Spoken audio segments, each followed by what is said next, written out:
Ooh, child. This next Food for Your Soul vlog, it's about that quote coming from under the veil. I had some people tell me they was waiting for me to explain this one. Remember when you were in school and they had spelling bees and you had to look up definitions? And I know in our school, not only the first definition, you had to know every definition to that word, right? And I think along with my gift of words, I was so fascinated with the different meanings of words, the different pronunciations of words, that I became fixated. I used to win spelling bee after spelling bee. And so intimidation sounds like we're intimidated by someone or something. But what if we're intimidated by an opportunity and we've learned to put the veil over ourselves? So we really want it, but we don't want to be chosen. I really went out for it, but I'm okay if they don't pick me. See, that's a veil you hiding behind. A veil of intimidation. A veil because of self-doubt. A veil that I'm apply, but I'm not going to push. It is a veil that is telling you that you might be ready, but you're not so ready. That you should go, but don't go all the way. You understand? That's intimidation. Sometimes you can be intimidated by the very thing you are praying for and asking God to give you. So what we have to do is to learn to trust in Him. Trust that when we say, God, if it be your will and your way, that if it is His will and His way, you are going to be prepared because He's going to equip you. We talk about favor all the time. We live through favor. We live out favor and blessings. But a lot of that has to be tied to, I wasn't even qualified for this favor, and He made provisions. I wasn't even qualified or even looking for that shift, and He elevated me. So you have to rid yourself of intimidation for the elevation to occur. And it hit home to me and a lot of other people around me. The virus is intimidating. Your competition of a job you're going after is intimidating.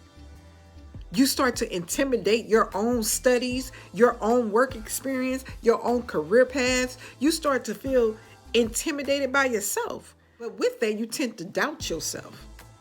No, my friend. You tend to say, am I too pushy? Should I have followed up? Should I have said something? Should I have decreased in myself when I went out for that? Did I go too hard? See, you start to intimidate yourself. There's several versions of every word. They're just like there's several versions of different spirits that come with every word. There's different things that rise up that you have to use discernment to look for. Because if you stay tunnel vision looking for one meaning, you're off track.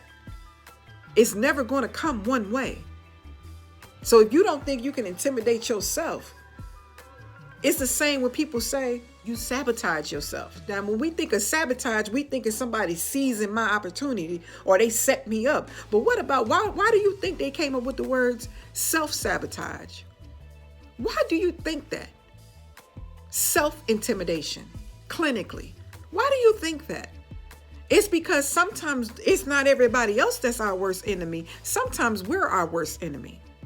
We're our biggest naysayer. We're our biggest doubter. So who is to blame for that? So you have to come from under that veil, because see, you'll flip it on and off every time you sound good, like you ready and you prepared. But then when that opportunity's knocking, you hide behind that veil and be like, ooh, it's real. That's going to require this type of responsibility. That's going to require me to shift and move with the elevation. That's going to require me to go beyond and push my limits with this elevation. Maybe I'll just get behind my veil and talk about how it's somebody else, or how I missed this opportunity because of this, or because it's, oh, woe to me. You got to come from under that veil. And when you walk into it and say that you've applied yourself, that you believe by faith that God is going to meet you on the other side, that God has opened a door and a way for you, that God is cultivating and developing you. If you believe that you're supposed to be doing it, and you're saying you're ready to receive it, and you've lifted up and said, God, your will, then the veil is off. Because when He unmasks you and unveils you, it's going to be His glory. You have to receive that. You asking for it. That's like you asking for a new house, and the next day God says it is so. Somebody gifts you a whole house. You can't understand why they gifting you. You want to shake it down, move the tree. You want to figure out all these different things, but you just can't receive that what you've asked for has now manifested. It has now come full bloom into fruition. And now you sitting here saying, this can't be mine. Oh no, somebody gonna come take it away. Nobody gonna just gift you with that. That contractual agreement didn't just take like that with just my first and last name. It wasn't that easy. It gotta be something else. That's self-sabotage and self-intimidation. You know why? Because you don't believe you're supposed to have it. You're intimidated by yourself. You're intimidated by God. You're intimidated by the blessings. You're intimidated by your own prayer for yourself.